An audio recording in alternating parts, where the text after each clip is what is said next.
Pão para quem tem fome. O Pão de Fátima, programa de ação social criado ainda em abril do ano passado, já doou mais de 2 milhões de pães fresquinhos aos brasileiros duramente atingidos pela pandemia da Covid-19. Mas nem só de pão é feito o projeto, levado à frente por voluntários. Eles também doam refeições quentes e itens básicos a famílias de baixa renda, centros de reabilitação, lares para idosos e moradores de rua. Constatar a dificuldade e a miséria em que essas pessoas estão é muito dolorosa. Nós estamos falando na cidade do Rio de Janeiro. Nós estamos falando a 5, 10, 15, 20 quilômetros aqui desse santuário, com bolsões de pobreza e de pessoas passando fome. A extensão é bem maior. 12,8% da população estão vivendo abaixo da linha de pobreza. São milhões de brasileiros sobrevivendo com renda de até R$ 246 por mês, de acordo com estimativas da Fundação Getúlio Vargas. É a maior taxa em uma década. De portas sempre abertas, Mike vê o mundo correr.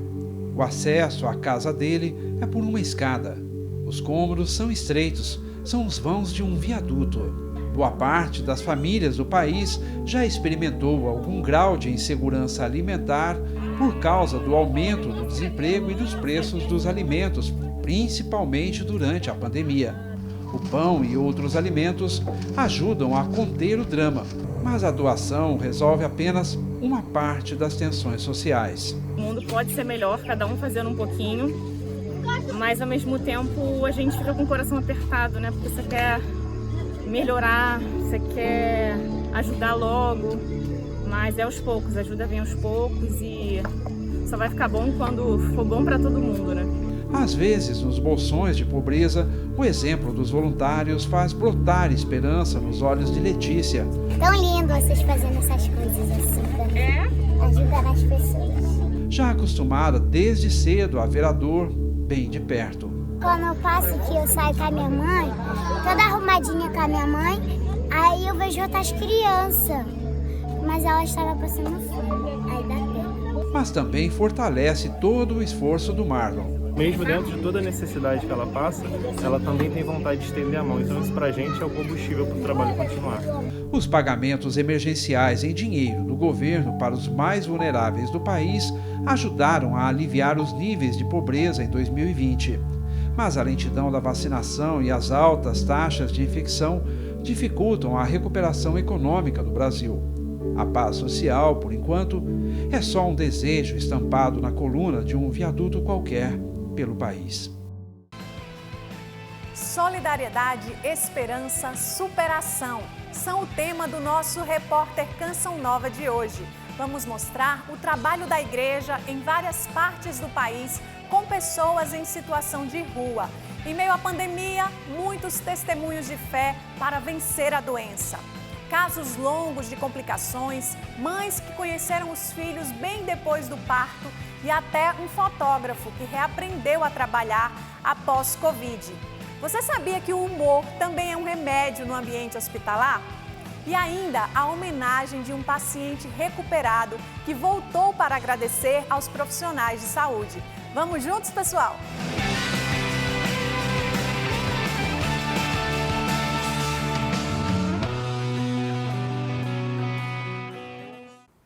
Neste primeiro bloco, a gente mostra ações da igreja voltadas para pessoas em situação de rua na região sul do país e na capital paulista. Você vai conhecer também a história da bailarina que ensina Libras na internet e vai ver como uma dose de humor pode ser remédio e ainda tem dentistas do bem. Mãos estendidas e a oferta de amor. De um a um, o carinho vai sendo demonstrado. A ação emergencial da ADPROS da Diocese de Joinville acolheu 80 homens em situação de rua. Essa ação de inverno envolveu pessoas assim, entidades apaixonadas pelo próximo, com desejo de servir. Eles recebem janta, recebem banho, recebem carinho, atenção e têm um espaço adequado para passar a sua noite.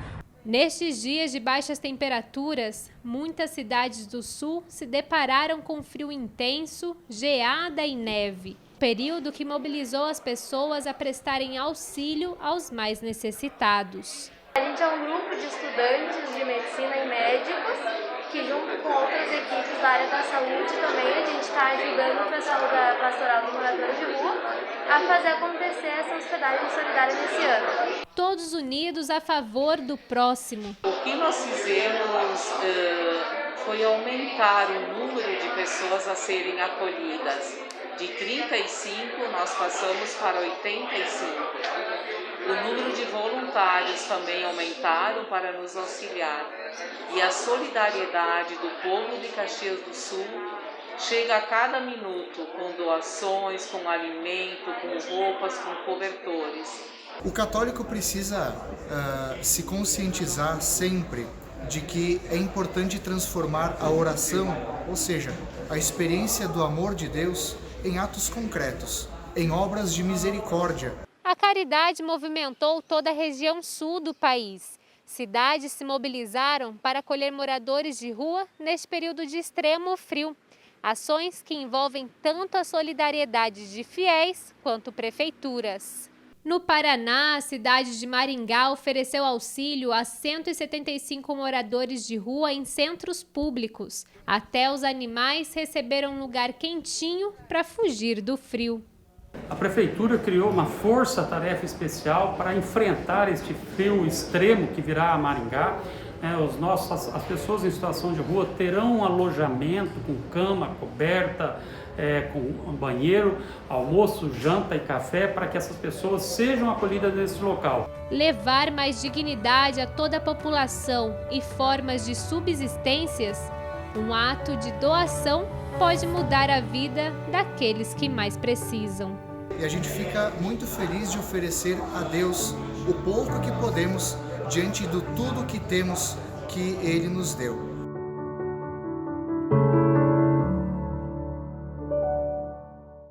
Há 15 anos, Carlos vive nas ruas da capital paulista. Com dificuldades para andar, nesses dias gelados, ele tem sido acolhido na casa de oração do povo da rua. Faz muita diferença quando você precisa, você está na rua, você está sem agasalho, você está com fome, você está sem nada e a pessoa chega e lhe dá uma coisa que vai suprir sua necessidade, faz sim.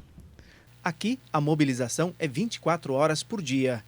Voluntários separam cobertores, agasalhos, toucas, meias e kits de higiene pessoal. Na cozinha, a preparação de marmitas que são entregues aos que ficam na rua segue a todo vapor. Quem opta por dormir na casa recebe sopa quentinha, pão e café.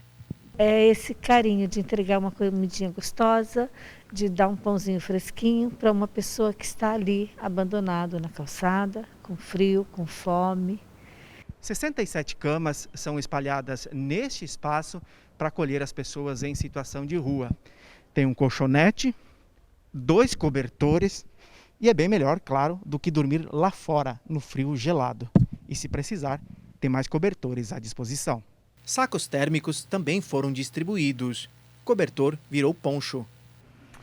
Então a gente tem 2 camadas aqui, ó, de tecido, né? Esse poncho pensado para ele ficar bem quente mesmo. Então você tem a primeira camada, a segunda camada.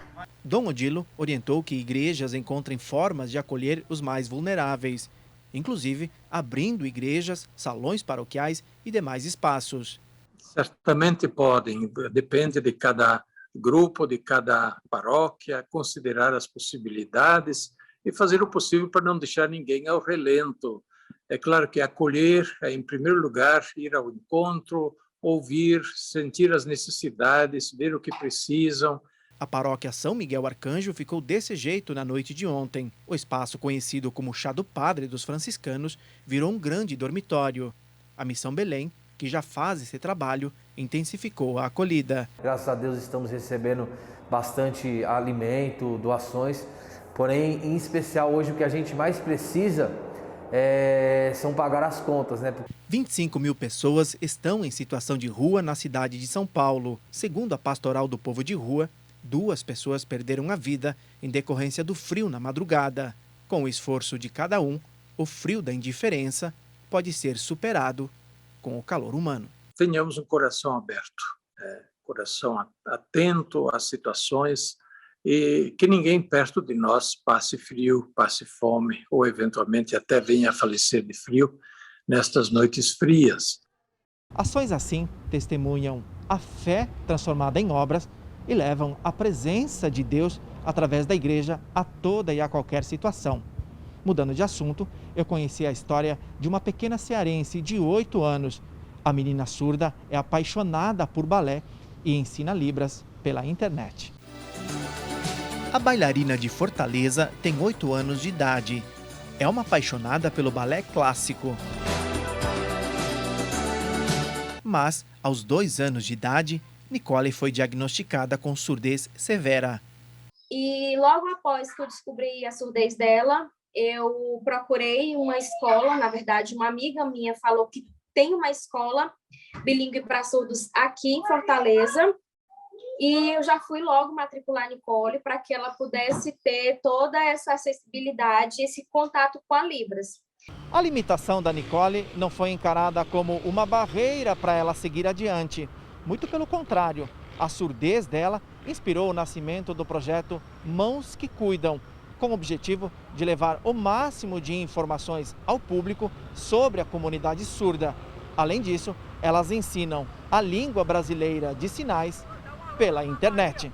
A gente conquistar mais os direitos, mais coisas boas para a comunidade surda, né? Ter mais essa visibilidade. Para auxiliar a pequena, a mãe fez um curso de Libras.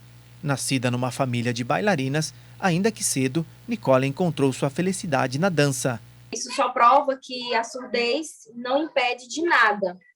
Existe um tabu muito grande que os surdos, eles são doentes, são deficientes, não conseguem fazer nada, mas a Nicole é a prova de que ela pode fazer o que ela quiser. Ela ama dançar balé, palco, luzes. Ela gosta? Ama.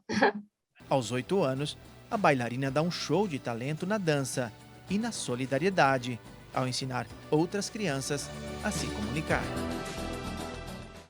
Uma história linda, não é mesmo? Mas não acaba por aí. Você sabia que o humor tem grande valor terapêutico? Pois é, em qualquer hospital do país, uma boa dose de humor pode auxiliar na recuperação dos pacientes e dar mais leveza na rotina dos profissionais. De repente, o clima de silêncio e de dor de um hospital do Rio se rompe. A ideia de humanizar hospitais por meio de palhaçadas surgiu em 2013 em Volta Redonda, no Rio, e se espalhou por outras cidades. O grupo fazia visitas presenciais, mas por conta da pandemia, qualquer palhaço voluntário interage de modo virtual. Vestida de médica, uma boneca circula pelos corredores e quartos, esbanjando alegria. São doutores de esperança. Pedagoga de formação, Raquel é uma das voluntárias. A gente faz algumas piadas, às vezes canta, leva alguma mensagem, no final sempre tem uma mensagem, faz uma brincadeira, tipo para a pessoa contar história. Você pergunta, você sabe o que tem no meu bolso? Aí você fala sim ou não? Aí a pessoa, não. Aí você já logo mostra, não, pô, tu tá inteligente pra caramba, sua visão tá além do alcance. Doutora, eu tô com muita dor. Então eu vou te mandar o passador. Em qualquer hospital, o bom humor e as brincadeiras têm grande valor terapêutico. Ações como a dos doutores de esperança auxiliam na recuperação física e emocional dos pacientes e ainda dão mais leveza na rotina dos profissionais. Traz uma satisfação também para o paciente e mais também para as equipes, né? Onde que a gente consegue observar até a melhora, né, em relação à evolução desse paciente hoje no hospital. Crianças ou adultos, todo mundo cai na brincadeira.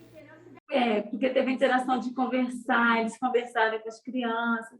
E assim, teve criança que estava muito frustradinha, cansadinha, e quando eles chegaram para conversar, as crianças se alegraram.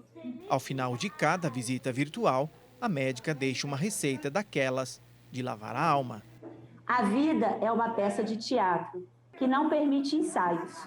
Por isso, Cante, chore, dance, ria e viva intensamente, antes que a cortina se feche e a peça termine sem aplausos. Charlie Chaplin. Então, viva sempre sorrindo. Quer chorar? Pode chorar também, é permitido. Aí lava os olhos, lava a alma. Uma palhaçada que vale muito a pena assistir. Projetos como este beneficiam muita gente. Pois é, e lá em Aracaju, o meu colega aqui da Canção Nova, Cleverton Macedo, mostra uma belíssima iniciativa da Rede Dentistas do Bem. Esses médicos abrem seus consultórios para atender de graça à população, num verdadeiro gesto de solidariedade. A Rede Dentistas do Bem procura atender pacientes que não têm condições de pagar pelo tratamento. A Vitória é paciente antiga. Eu estou aqui 5 anos com ele e aqui é muito bom para quem não tem condições de pagar um dentista. O atendimento aqui é muito bom, ele atende muito bom. Para captar boa parte dos pacientes, os dentistas visitam as escolas públicas, fazem triagem entre as crianças e adolescentes que mais precisam de tratamento. Aqui em Aracaju, a gente está com 90 crianças que já foram beneficiadas, são 50 dentistas voluntários, mas ainda há necessidade da participação de novos dentistas que possam atender pelo menos uma dessas crianças em seus próprios consultórios. O objetivo é realizar tratamento completo na boca do paciente, até mesmo cirurgias. Da parte de clínica, da parte de ortodontia, da parte de endodontia, que é a parte de canal. Minha parte fica mais reservada à parte de cirurgia oral. O projeto Dentistas do Bem já existe há 15 anos e está presente em alguns países da América Latina, no México também. Aqui no Brasil já tem 17 mil dentistas voluntários que já atenderam quase 90 mil pessoas durante esses 15 anos. O projeto já chegou ao Nordeste. Em Sergipe, a demanda de pacientes não para. Até agora, 50 dentistas aderiram ao programa, mas há vagas abertas para mais profissionais da área que queiram abrir as portas dos seus consultórios para os pacientes mais necessitados. Pode entrar em contato comigo diretamente, que eu sou coordenador do projeto aqui em Aracaju, mas também pode entrar, acessar e se cadastrar no próprio site da Turma do Bem, que é turmadobem.org.br. E claro que o tratamento só é bem sucedido e duradouro se o paciente seguir os conselhos do dentista depois que sai do consultório. Eu escovo o dente 3 vezes por dia, toda vez. Tem que ficar limpando direto, usando o enxaguante bucal. Neste tempo marcado pelo coronavírus, são muitos os testemunhos de superação. É isso que a gente te mostra logo depois do intervalo.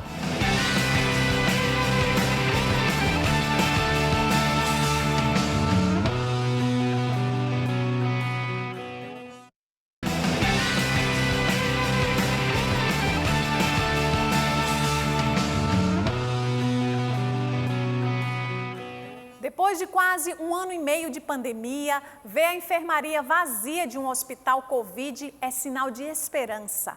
A luta para vencer a doença tem revelado testemunhos valiosos de muita fé. Vamos ver a superação de um dos casos mais longos de complicações pelo vírus. O relato da mãe que conheceu a filha depois de 45 dias do parto e o paciente que voltou recuperado ao hospital para dizer obrigado. Nenhum nome no quadro, leitos à espera de pacientes. A emoção foi muito grande, após mais de 1 ano de luta, poder ver todos os leitos de enfermaria, que por vezes ficaram muito cheios, completamente vazios.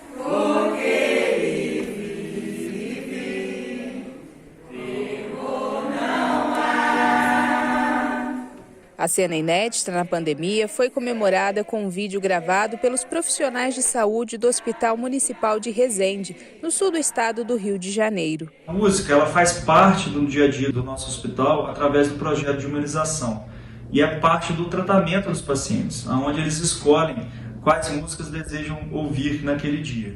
E a música Porque Ele Vive sempre foi uma das mais escolhidas. Cantando, eles celebram a vida ao passar por uma rotina nada fácil até aqui. A rotina foi bastante pesada. Afastamento da família, dos amigos, muito trabalho, muitos momentos de tristeza. 1 ano e meio depois, os hospitais guardam as memórias de tantos momentos difíceis nesta pandemia. Mas mais que isso, olhar o vazio que começa a aparecer traz a esperança de que dias melhores estão por vir. Ana Maria foi a última a receber alta médica. Em menos de uma semana, foi a vez do Tiago deixar a enfermaria sem paciente. O secretário de Saúde do município relaciona a diminuição nas internações com a vacinação. Isso é um reflexo direto do esforço que nós estamos fazendo aqui pela vacinação contra o Covid.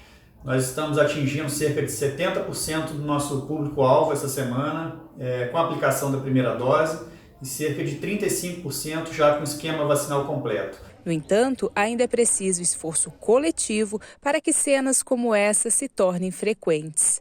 A mensagem que fica é a mensagem que devemos manter os cuidados, usar máscara, lavar as mãos e esperar que a vacinação avance e que a gente possa viver dias melhores. O uso de máscaras, o distanciamento social, a higienização das mãos e que não percam a oportunidade de se vacinar. É a vacina que vai fazer a gente vencer essa guerra contra a Covid. Com responsabilidade e fé, o amanhã sem pandemia virá. Que a minha vida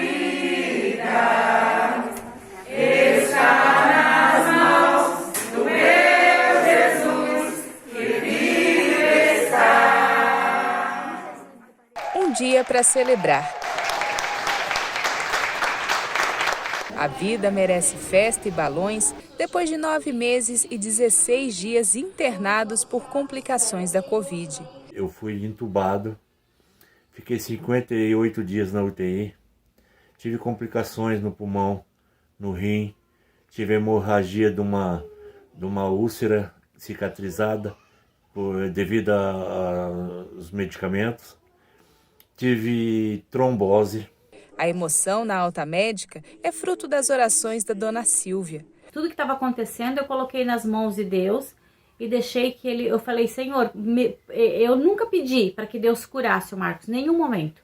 Eu sempre pedi que Deus fizesse o que fosse melhor para ele. Marcos ainda precisa de fisioterapia para recuperar os movimentos. Estou fazendo fisioterapia para tentar voltar a movimentar minhas mãos, que eu não consigo fechá-las ainda.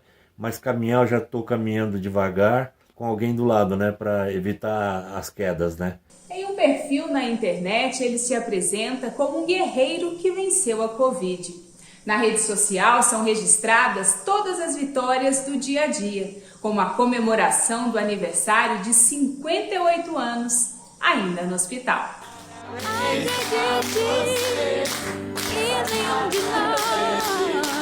9 de abril. Parabéns com direito a bolo ao lado dos profissionais de saúde. O presente, que é a vida, agora é comemorado em 2 datas no ano. A outra é 9 de julho. Deus me deu essa chance de voltar e falar isso para vocês. Se cuidem. A família ganhou muitos outros motivos para agradecer. Toda essa experiência, né, nos fez com certeza pessoas melhores, né? E não só nós aqui, mas toda a nossa família, amigos, as pessoas que estavam em volta de nós. O que permanece é a esperança de que dias melhores virão para sempre. Confie em Deus, confie, porque Ele sempre vai fazer o melhor para nós. Eu sou simplesmente a prova que Deus existe e que Ele está sempre do lado da gente. Dias melhores para sempre. Logo na entrada da casa, um oratório. Nesta residência, fé é o alicerce de tudo. Lourdes é engenheira, Silvânio, administrador de empresas. O casal gerou Maria Rita, de 9 anos, Mariana, de 7 anos, e a caçula, Maria Catarina, que vai completar 3 meses de vida. Mas no começo do casamento, Lourdes tinha dificuldades para engravidar. Não engravidava, não vinha, né? Não tive nem a fazer os exames. Não tinha nada que tivesse alguma deficiência, alguma coisa clínica. Mas a gente estava tentando há quase 2 anos e não conseguia engravidar. Silvânio pediu a intercessão de Santa Rita de Cássia. se viesse a gravidez, que eu colocaria o nome dela de Rita. E também, para homenagear a Nossa Senhora, também Maria Rita. Então foi essa ideia. E veio. Assim que a gente terminou, engravidou. Graça alcançada e a devoção à Nossa Senhora só aumentou. Então a devoção sempre existiu à Nossa Senhora. Mas a primeira devoção a santo que a gente teve foi por causa de Santa Rita, por causa desse milagre. Nada acontece sem a vontade de Deus. Então, prefiro acreditar a Deus do que achar que foi só uma mera coincidência. Depois de Maria Rita, veio Mariana e tudo ocorreu de forma tranquila. Mas entre 2016 e o início de 2020, 3 gestações não evoluíram. 2 delas, eles souberam o sexo dos bebês. Eram meninas. A outra não foi possível. A primeira perda foi muito difícil mesmo. Foi muito dolorida, porque a gente teve 2 sucessos, foi tudo bem, as gravidezes foram ótimas. E aí quando veio essa primeira perda, eu fiquei pessoalmente muito sentido, fiquei até magoado com Deus. Falei, pô, Deus não existe, é um absurdo isso ter acontecido, por que uma criança morre no ventre da mãe? E aí quando foi em 2017 que nós fomos para Fátima, e aí em Fátima eu entendi, assim, aos pés de Nossa Senhora o que ela queria, que é o desígnio de Deus, é a vontade de Deus, a gente tem que se conformar à vontade de Deus. Em 31 de julho do ano passado, no auge da pandemia, Lourdes descobriu que estava grávida novamente. Foi um misto de alegria e ao mesmo tempo de preocupação. Depois de 3 perdas, você fica preocupado, né? E quando a gente foi fazer, tanto que a gente não contou para ninguém. A gravidez dela a gente foi começar a contar para as pessoas a partir das 13 semanas. Em março deste ano, na 31ª semana de gestação, Lourdes foi diagnosticada com Covid-19.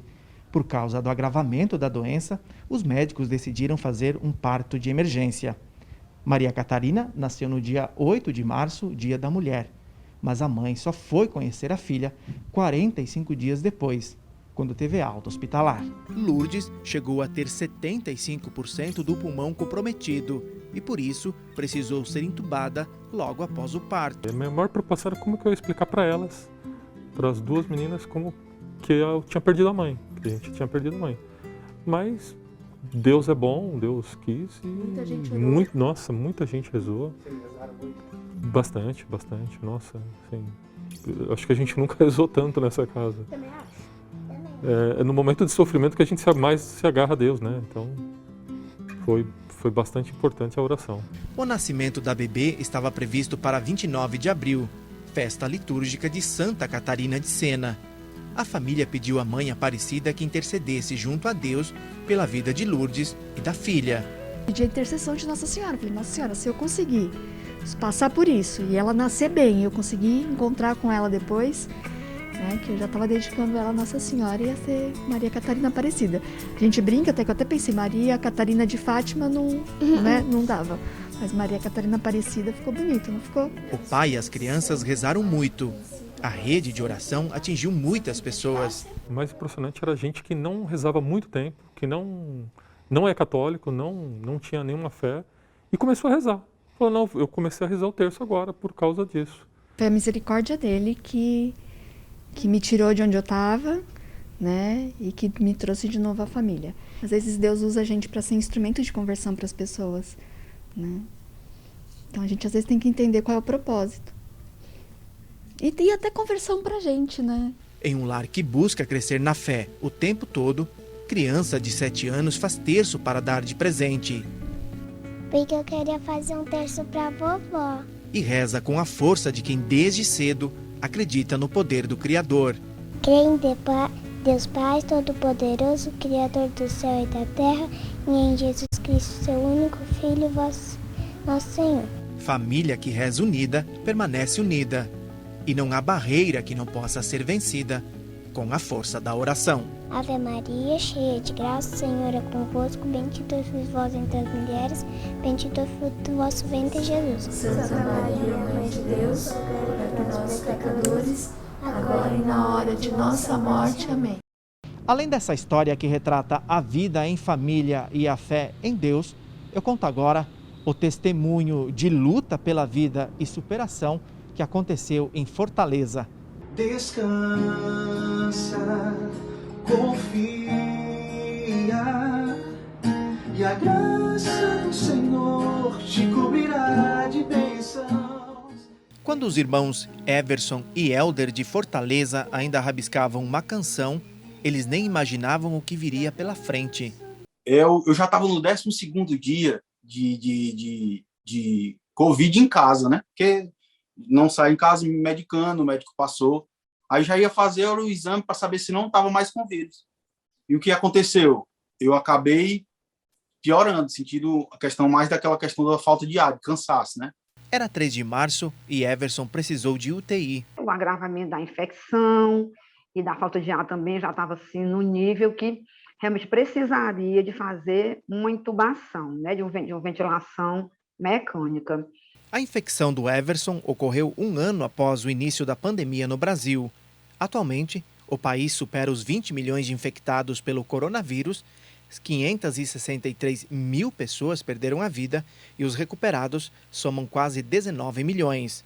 Everson foi um dos que se recuperaram, mas foram 40 dias hospitalizado. Mas no total eu fiquei 22 dias desacordado, né? Algumas vezes o irmão esteve lá para dizer que era preciso descansar e confiar. Descansa, confia, e a graça do Senhor te cobrirá de bênçãos. Então eu cantava repetidamente essa frase, porque descansa, confia, Deus está com você, Deus está cuidando, Deus está com a gente, está mais perto do que longe de você ir para casa. Assim que recebeu alta, Everson queria, de alguma forma, agradecer toda a equipe de profissionais que cuidou dele no hospital. Foi aí que ele e o irmão Elder decidiram retornar à unidade hospitalar para apresentar uma música que tinha sido escrita pouco antes da internação. Descansa, confia. Tudo isso, assim, nós aqui tiramos o grande ensinamento, né? Como é bíblico, né? Que Jesus curou 10 leprosos, mas só um voltou para agradecer, né? Então, entre tantas pessoas que foram recuperadas, né? Eu só lembro mesmo do Everson e mais algum outro caso que voltou com esse objetivo real de agradecer aos profissionais, né? Da saúde. Isso foi um gesto que realmente tocou a todos aqui do Hospital São José. Uma história de luta e aprendizado. Você tem que priorizar primeiro as coisas de Deus, que as demais coisas serão acrescentadas na sua vida. Uma história de esperança rabiscada numa canção por quem já se sentiu muito cansado e que agora ganha força na voz do irmão. Que essa música traga consolo, porque tanto o milagre da recuperação quanto o milagre do consolo, só Deus pode fazer. Descansa, confia, que a graça do Senhor te cobrirá de bênçãos.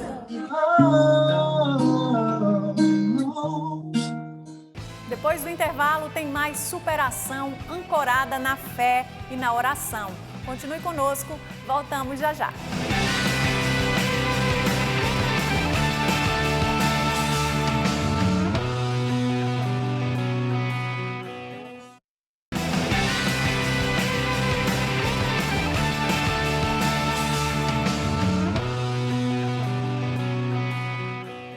Neste último bloco, o repórter Sidney Fernandes continua a contar como a fé e a oração ajudam a superação da Covid. Vamos ver a história de um fotógrafo que reaprendeu técnicas por causa de sequelas da doença, uma médica gestante infectada 2 vezes e um pai que venceu o vírus e fez a família voltar a sorrir. Este homem tem o olho treinado na arte de revelar o nascimento de um cristão. Por mês eu chegava a fazer mais de 50 batizados, bastante, era muito batizado, né? Então eu usava o olho direito, agora tem que usar o esquerdo, né? Por enquanto o esquerdo dá para pegar alguma coisa, né? Porque você tem que ver o foco, focar ele direito na câmera, regular a câmera. A falta de foco no olho direito é uma sequela da Covid-19. Durante a internação, Célio sofreu um acidente vascular cerebral e seu olho nunca mais foi o mesmo. Morador de Atibaia, interior de São Paulo, Célio precisou ser entubado no dia 2 de abril, sexta-feira da Paixão. era o início de sua via dolorosa. E eu fiquei lá com o terço na mão, falei assim, mãezinha, cuida dele para mim, mãezinha, não deixe ele partir, mãe, por favor, guia a mão desses médicos. Eu lembro dessa oração que eu fiz. Hospitalizado na Santa Casa de Atibaia, Célio teve trombose, pneumonia viral, fibrose no pulmão, infecção bacteriana, lesão nos rins e um AVC, que até gerou suspeita de morte cerebral. Ele foi uma pessoa que sempre teve na sua presença, Pai. Então cura ele, ajuda ele a passar por isso. Que não seja uma morte cerebral, porque eu continuo confiando no Senhor, mesmo que a minha fé não esteja aqui comigo agora. O caso dele mobilizou dezenas de pessoas que se puseram em oração. Célio ainda guarda uma vaga lembrança do dia em que acordou da intubação. Então isso foi um fato que me deixou muito esperançoso. Quando eu entrei, cheguei na cova da Iria, eu acordei. Na UTI? Na UTI. Dia 13. Dia 13. Ficou marcado dia 13, o dia que eu acordei. E eu estava lá em Fátima. Deus me ouviu. Deus me ouviu. Hoje é dia de Nossa Senhora de Fátima e ela trouxe ele de volta. Porque ele não estava lá. Todas as vezes que eu vi ele não estava lá. Ele não estava lá. Durante o período em que o Célio esteve internado, a Adriana não arredou o pé das proximidades do hospital. Ela costumava ficar naquele banco, sentada, rezando ao lado da igreja de São João Batista. Foram 60 dias de muita oração, pedindo a intercessão pela cura dele. Até que o inesperado aconteceu no dia 3 de junho, dia de Corpus Christi. Assim que Célio recebeu alta do hospital, tinha um desejo imenso de ver Jesus. No caminho de casa, tinha uma procissão pela cidade.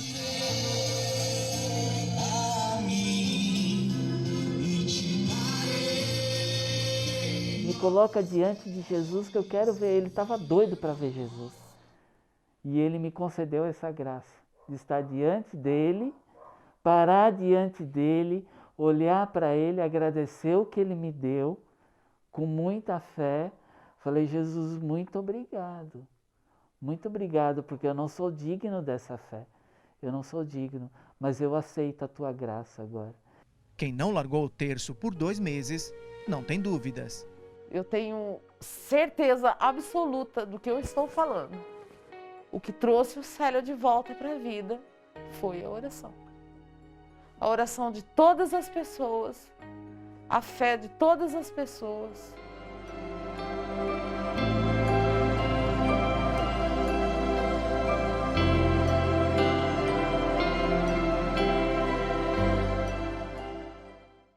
Outra história que acompanhei neste tempo foi a da Marcília Lopes, lá da Paraíba. Uma médica gestante infectada 2 vezes pelo coronavírus venceu a doença e foi conhecer o filho 2 meses após o parto. Era 9 de maio, Dia das Mães, quando o pequeno José II recebe o afago da mãe pela primeira vez, 2 meses depois de ter nascido. Para mim, ele estava nascendo naquele momento. Então, até o amor que eu tinha por ele nasceu naquele momento. Foi o momento que a gente se encontrou. Foi muito emocionante. Dias antes, foi a vez da filha Maria Ercília. Marcília Lopes é de Patos, sertão da Paraíba, mãe de 2 filhos e casada com o prefeito da cidade de São José do Sabugi, sertão paraibano. Ainda grávida, foi infectada 2 vezes pelo coronavírus. Na primeira, em dezembro, teve sintomas leves, mas na reinfecção, em 8 de março deste ano, a doença evoluiu para uma forma grave. Ela estava na 37ª semana de gestação e um parto de emergência foi realizado. O bebê nasceu em 9 de março, não teve nenhuma complicação e veio com anticorpo do coronavírus. Só que a mãe precisou ser transferida para João Pessoa para ser entubada. Amigos, parentes e desconhecidos se uniram em oração. Marcília Lopes, ela, uma jovem, está entubada na UTI. Nós entregamos esta médica hoje em nossas orações. Em 5 de abril, Marcília estava se recuperando bem, mas contraiu uma bactéria multiresistente e teria que ser sedada novamente. foi quando o médico reuniu a família. Para dizer que não tinha mais o que fazer, que dentro da medicina a gente já tinha tentado de tudo e eu não estava respondendo a nada, né? Inclusive meu pulmão estava 95% comprometido com fibrose, então ele não tinha o que a gente chama de complacência, o oxigênio entrava, batia e saía, ele não conseguia se expandir para ter para respirar, né? Mesmo com auxílio da ventilação mecânica. Meu marido até falou, né? Mas quantos por cento de chance ela tem de viver? O médico falou, olha, 20%. Ele respondeu, né? Então, enquanto a vida, a esperança. Dr. Nilo era o chefe da equipe que cuidava de Marcília. 4 antibióticos superpotentes contra fungos foram incluídos no tratamento.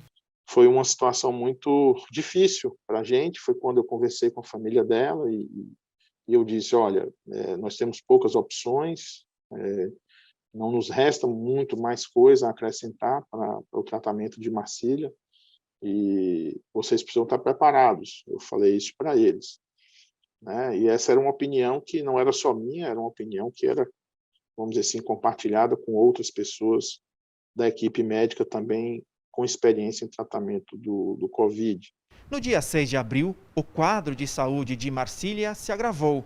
Diante da situação, houve uma grande mobilização de pessoas rezando, pedindo a intervenção divina e um sacerdote esteve na UTI para dar a unção dos enfermos. No dia seguinte, ao visitar a paciente, o médico se surpreendeu com o que viu. Quando eu vi que os parâmetros, né, do respirador mecânico, ou seja, as pressões, os números, estavam indicando uma melhora muito significativa. Eu falei para o Mateus, o irmão dela, eu falei, Mateus, fala para quem fez a oração ontem à noite, que continue por aí, porque a coisa está dando certo. Esse pulmão que está aqui hoje nem parece ser o pulmão que estava aqui ontem à noite. Um verdadeiro exército se pôs de joelhos 24 horas por dia. Possamos testemunhar esse milagre da sua recuperação. Em poucos dias, a paciente já estava na enfermaria e recebeu a visita de um padre. Senhor, mas nós nos pedimos que ela possa fazer agora comunhão espiritual convosco, que seja abençoada por vossa santíssima presença. Em nome do Pai, do Filho e do Espírito Santo. Amém. Amém. Nós saudamos a Santíssima Mãe de Jesus, a Santíssima Virgem Maria, que nós invocamos aqui como Nossa Senhora Aparecida. A convicção da família de que ela ia vencer foi fundamental. Nos momentos em que ela já estava consciente, demonstrando muita força, muita fé, muita esperança, eu acho que são características das pessoas que a gente precisa cultivar. A primeira-dama teve alta no dia 23 de abril e não apresenta nenhuma sequela. A gente acredita, graças a Deus, que o esforço de todos, da equipe, né, dos fisioterapeutas, os médicos lá, os enfermeiros, todo mundo que esteve envolvido no cuidado, graças a Deus, a gente conseguiu fazer parte dessa vitória. Teve essa equipe médica com muito zelo, muito cuidado, muita competência, eles são um time de excelência, mas chegou um momento que eles fizeram até onde a medicina ia. A partir dali, foi Deus. Apesar dos pedidos, é a primeira vez que Marcília concede entrevista para testemunhar, lá do fundo do coração, uma graça alcançada. Porque eu vi claramente, a imagem que eu vi quando eu acordei na outra quinta, muito agitada para falar, era para falar sobre isso, que eu tinha visto, e foi Nossa Senhora Aparecida. Uma história de poder.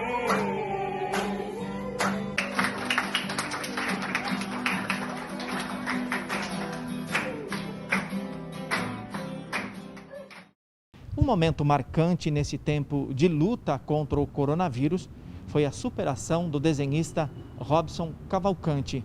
Esse pai deixou 2 crianças em casa, a mãe gestante, e passou 110 dias internado, mas venceu a doença.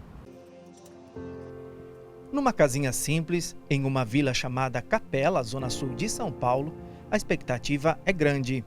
Minha Isabel. Vai estar previsto para o dia 7 de outubro. 7 de outubro. Minha Isabel Maria. Robson, Cláudia, Ana Clara, João Gabriel e Isabel Maria formam a família Cavalcante. A mãe é dona de casa, o pai desenhista realista. Foto, lápis, um dom e assim nasce a obra. Sua primeira tela, um quadro do Padre Pio. Depois vieram Santa Teresinha, Carlos Acutis e lá se vão mais de 500 telas produzidas. E aí as pessoas começaram a me perguntar se eu vendia. E aí foi quando me deu no coração de fazer quadros religiosos para evangelizar, né? E vender também para me sustentar. A produção ia bem no ateliê, mas em 28 de março, Robson e a esposa foram infectados pelo coronavírus. Ela teve sintomas leves, mas nele a doença evoluiu de forma grave e teve de ser internado no Hospital São Paulo. Do catéter ele foi para a máscara de oxigênio e a máscara não resolveu, tentamos outros recursos lá, de ventilação não invasiva, outros tipos de tratamento, mas ele não respondeu. E aí ele teve que ser encaminhado à UTI para ser entubado. Da enfermaria, que fica no 11º andar, a caminho do 6º, onde fica a UTI. Eles fizeram uma pausa. E aí eu pedi para parar um pouco em frente à capela, porque eu queria pedir a bênção de Deus. Ele olhou para o lado e viu aquela imagem, o crucifixo do Hospital São Paulo, ali da capela do hospital, o sacrário com a luz acesa. E eu lembro que ele chorou, escorreu uma lágrima dos olhos dele e ele se benzeu.